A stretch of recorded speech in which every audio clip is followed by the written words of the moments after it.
민수기 53번째 시간으로 하나님의 큰일이라는 제목으로 같이 말씀을 나누도록 하겠습니다. 사람은 그 마음속의 생각을 그대로 밖으로 표출하며 삽니다. 그리고 그 마음속에 가지고 있는 마음과 생각의 통치를 받으며 살아갑니다. 발락은 그 마음속에 두려움이 사로잡혀서 이스라엘을 저주하려고 했고 그 두려움을 해결하는 방식으로 그것을 사용했습니다. 자신의 자리를 지키기 위해서라면 이스라엘을 저주하는 것을 서슴없이 생각했고, 자신을 위해서라면 남을 짓밟은 일을 아무렇지도 않게 생각했습니다. 그걸 죄라고도 생각지 않아요. 내가 나를 위한 것인데 그게 무엇이 죄가 되느냐, 그런 식인 거죠. 발람은 자기 마음속에 있는 탐심으로 인하여 그 탐심에 사로잡혀서 눈과 귀가 가리워진 인생입니다. 발람도 발락도 모두 다 자기 자신을 위해 살아가는 인생들이죠. 그러나 성도는 이 땅을 살아가면서 예수님께서 우리를 위해 오신 그 사랑과 은혜를 받은 자로서 나 자신을 위해 살지 않고 예수님을 본받으며 예수님을 따라가며 하나님과 이웃을 사랑하는 마음을 가지고 살아갈 수 있는 은혜가 생겨난 겁니다. 그래서 하나님께서 우리에게 은혜 베푸실 때마다 우리가 그렇게 예수님을 닮은 모습으로 살아갈 수 있게 되어지는 거죠. 그래서 새로운 피조물이 된 겁니다. 죄의 종으로 살던 우리가 이제는 죄의 종으로 더 이상 살지 않고 그 죄의 현상들의 노예가 되어 살지 않고 거기 눌리지 않으며 하나님의 자녀로서 살아가게 되는 겁니다. 우리가 이 땅을 살아가면서 예수를 믿는다는 것은 그 죄에서 풀려나 자유를 얻는 거예요. 그 죄의 현상들, 우리가 이 땅을 살아가면서 묶이고 자꾸 눌리고, 어떤 사람은 돈에 눌리고 묶이며 어떤 사람은 권력에 그렇게 되며 어떤 사람은 또 뭐 건강, 어떤 사람은 성공, 어떤 사람은 뭐 배우자, 어떤 사람은 이성, 수많은 것들에 우리가 묶이고 거기 매이며 거기에 짓눌려서 자유가 없이 살아요. 그런 인생들이 예수님을 만나고 하나님의 말씀을 배우고 그 말씀을 통하여 조금씩 자유함을 누리기 시작하는 겁니다. 그리고 나면 제가 계속 말씀드리지만 억울함이 사라져요.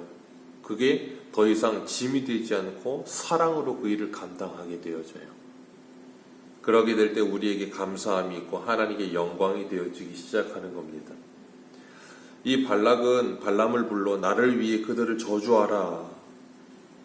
그리고 하나님께서 그 저주를 하지 못하도록 신명기의 말씀처럼 저주를 복으로 바꿔버리셨어요. 그리고 발람에게 내가 내 입에 넣어주는 말만 하라고 하셨어요. 그래서 발람이 이스라엘 백성들을 저주하지 못하고 축복을 빌지요. 그랬더니 이 발람이 화가 나서 발락이 화가 나서 발람을 다른 곳으로 데리고 갑니다. 다른 곳으로 데리고 가면서 하는 말이 무엇인가 하면 이 13절 말씀, 내가 그들의 전부를 보지 않고 끝만 보리니 거기서 나를 위하여 그들을 저주하라, 그렇게 말하고 있습니다. 전체를 다 보고 있으니까 네가 저주를 못하는 걸 수도 있다. 나도 이스라엘 백들 전체를 보니까 그 숫자가 많아서 기에 눌려가지고 그 마음이 근심이 되고 두려움이 오더라. 그러니까 너는 이리로 와서 이 끝에서 여기 조금만 보고 별거 아니구나 하고서 그냥 그들을 저주하라는 거예요. 이 모습을 보면서 뭔 생각을 했는가 하면,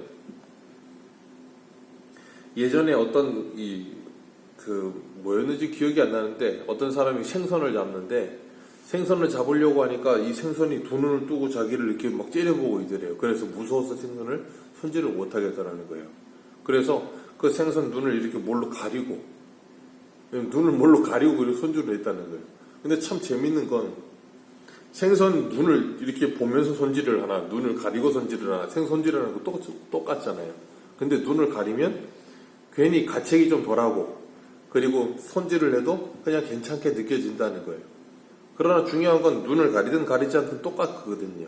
그러니까 지금 발락이 이스라엘 백성들에게 저주하라 그러면서 발람을 데리고 다른 곳으로 가는 게 마치 그와 같이 보이는 거예요. 그러면서 뭐 하는가 하면 눈에 보여지는 것에 영향을 받기 때문에 다른 쪽으로 가자, 그렇게 말하고 있는 겁니다. 우리가 그렇기 때문에 뭘 보고 사는가, 그리고 어떤 관점으로 보는가, 어디서 보는가에 따라서 다르게 느껴질 수 있다는 걸 우리는 잘 알지요. 어떤 사물을 하나 봐도 어떤 사건을 하나 봐도 어느 측면에서 보느냐에 따라서 다각도로 보여지잖아요. 마치 스펙트럼을 통과하는 것처럼.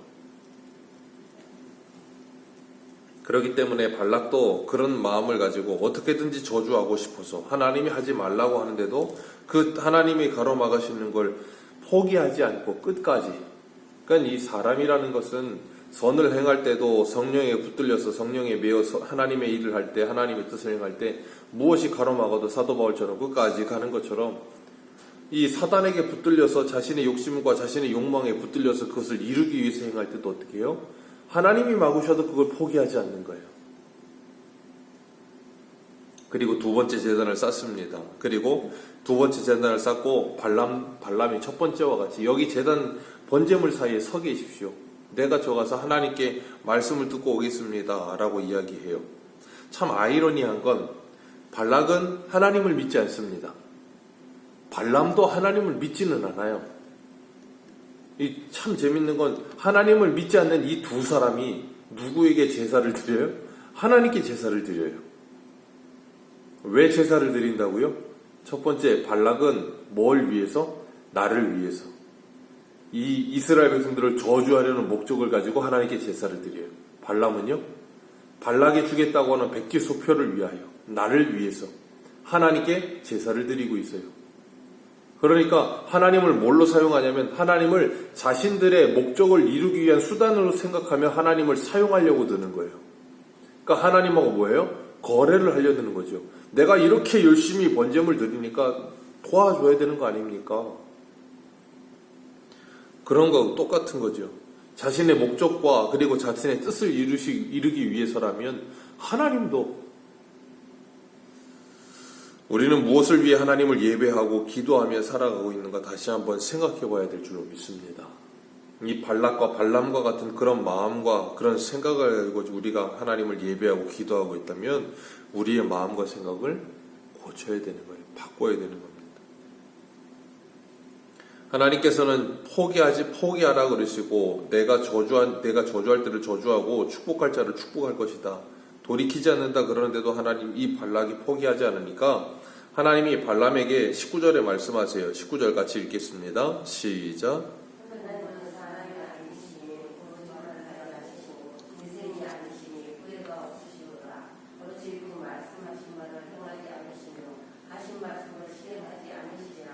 아멘. 이 말은 뭘 말씀하시는 거예요? 하나님은 한 번 말하면 바꾸지 않으신다 그 말이에요.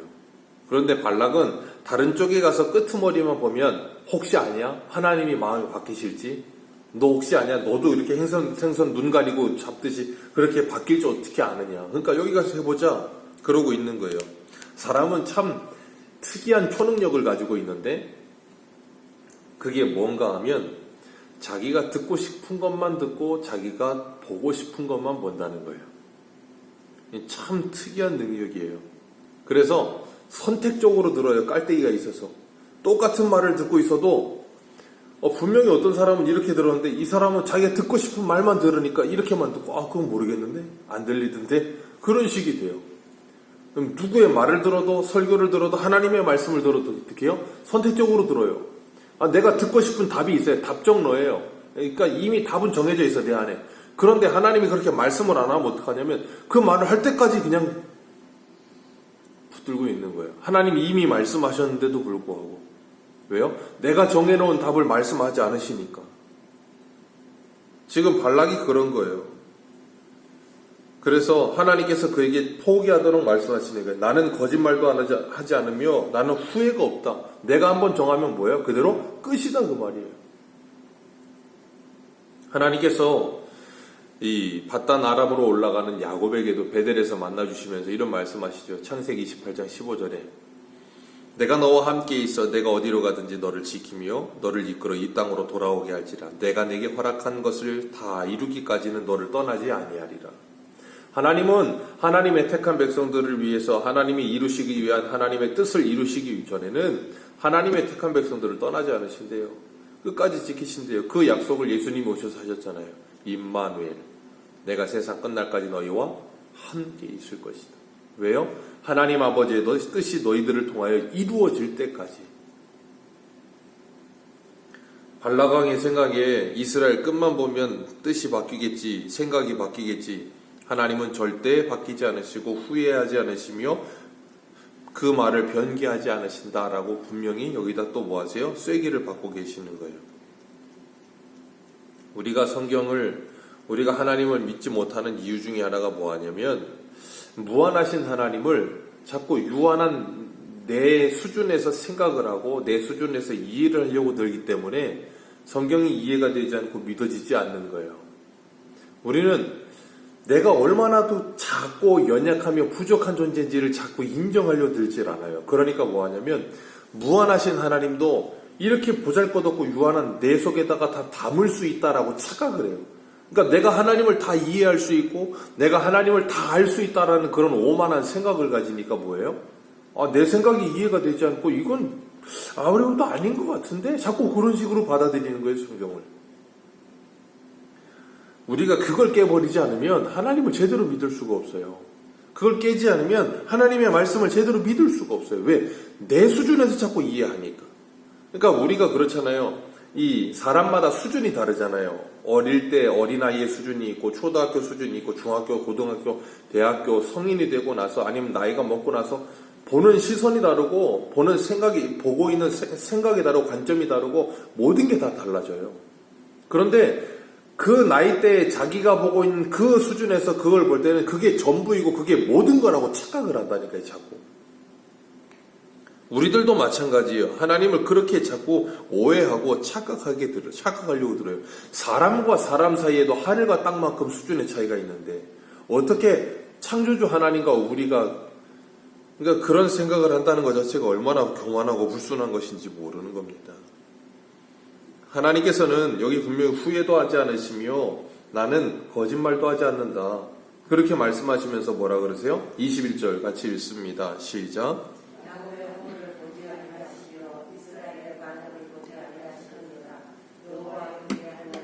그들과 함께 계시니 왕을 부르는 소리가 그 중에 있도다. 아멘. 야곱의 허물을 이스라엘의 반역을 보지 아니하신다. 하나님이 분명히 보시거든요. 좀 전에도 불뱀으로 심판도 하시고 막 땅을 갈라서 고라와 다단과 오늘 삼키시기도 하시고 횃불을 보내가 250명 태우시기도 하시고 그런데 발락한테 말씀하실 때 뭐라 그래요? 야곱의 허물을 보지 않으시고 이스라엘의 반역을 보지 아니하신다. 이게 누구의 마음이에요? 이게 바로 하나님 아버지의 마음이에요. 이게 부모의 마음이에요. 부모는 다른 사람에게 내 자식이 밉보이는 걸 별로 좋아하지 않거든요. 그러니까 하나님은 하나님의 백성들을 사랑하시고 그들을 지키시며 그들을 보호하시며 그들을 사랑하셔서 그들의 허물과 반역을 보지 않으신다. 그 말은 뭐냐면 자녀가 잘못 싸우고 자녀가 뭘 해도 걔는 내 자식이라는 거예요. 그래서 나는 그 자식을 아무리 미워도 싫어 버리지 않는다는 거예요. 왜? 자식이니까 사랑하니까. 지금 하나님이 21절에 그런 말씀하시는 거예요. 이 발락은 가운데 전체를 보니까 그렇지 끄트머리만 보면 얜 그래도 이건 아니다. 그러니까 하나님이 축복 안 하고 저주할 수 있겠지. 하나님은 그런 게 없으시다는 거예요. 하나님이 이런 말씀을 하실 때 우리는 이런 말씀을 보면서 어떤 생각을 하냐면 참 감사하는 거예요. 우리의 허물이 많고 우리의 반역이 많음에도 불구하고 우리를 버리지 않으시며 우리를 사랑하시며 우리를 끝까지 지키시는 그 하나님. 그래서 발람이 뭐라 그래요? 23절에 점술도 복술도 통하지 않는 나라. 하나님이 함께 하시는 이스라엘. 어떤 것도 통하지 않는 나라다. 이게 바로 뭐예요? 하나님이 그들에게 하신 큰 일, 애굽에서 그들을 건져내신 구원을 행하신 일, 그리고 그걸로 끝내지 않으시고 그들과 함께 하시면서 그들을 끝까지 버리지 않으시고 그들을 끝까지 지키시며 하나님이 하신 그 모든 말씀을 이루시는 하나님. 그게 뭐예요? 하나님의 큰 일. 그 하나님의 큰 일을 지금도 하나님은 이루어가고 계신다라고 말씀하고 계시는 거예요. 그걸 어느 누구도 막을 수 없다라고 말씀하시는 거예요. 로마서 8장에는 그래서 하나님의 사랑에서 우리를 끊을 수 없느니라. 예수님이 요한복음 13장에 예수님이 자기 사람을 끝까지 사랑하시되 우리는 그 사랑을 받았고 지금도 받고 있습니다. 그래서 우리는 그 말씀, 이런 말씀을 성경을 통해서 들을 때마다, 읽을 때마다 믿음 가운데 담대함을 가지는 거예요. 왜? 하나님이 우리를 지키신다고 약속하셨다. 복술도, 그리고 점술도 어떤 것도 우리에게는 통하지 않는다. 왜? 하나님이 함께 하시니까. 그렇기 때문에 성도는 담대함이요. 성도는 세상을 두려워하지 않는 거예요. 그래서 세상이 감당하지 못하는 사람들이 되어가는 거예요. 왜? 하나님이 함께 하심을 우리에게 더 확실하게 믿게 하시니까. 그러니까 우리가 이 세상 가운데 살아가면서 하나님의 자녀답게 살아갈 수 있는 방법은 믿음의 크기만큼이에요. 내 믿음의 수준과 크기가 얼마나냐에 따라서 내가 이 세상 가운데서 어떻게 사느냐가 정해지는 거예요. 그 믿음과 크기란 하나님께서 나에게 베푸신 은혜를 발견하는 수준만큼이에요. 하나님은 우리와 옆에서 함께 하시면서 끊임없이 우리를 가르치시고 우리에게 말씀하시고 우리에게 확신 주시며 믿음 주신다니까요. 그래서 그 믿음을 받은 자, 그 은혜를 받은 만큼 우리는 뭐예요? 그 하나님을 더욱더 깊게 신뢰하며 그 하나님 앞에 더욱더 우리가 엎드리며 그 하나님을 우리가 믿는 만큼 저 세상을 뭐예요? 두려워하지 않는 마음이 생기는 거죠. 그래서 우리는 하나님을 가까이 하면 가까이 할수록 뭐예요? 믿음이 자란다라고 말을 하는 거예요. 믿음이 커진다 그렇게 표현하기도 하는 거예요. 오늘도 우리를 위해서 행하신 하나님의 큰 일, 우리를 다시 세우시리라. 2021년에 하나님께서 우리를 다시 세워주시는 그 큰 일을 경험하며 그 하나님의 놀라운 은혜를 경험함 속에서 하나님께 감사하며 주님의 은혜 가운데 오늘을 그리고 이 한 해를 보내시기를 주님의 이름으로 축복합니다. 기도하겠습니다.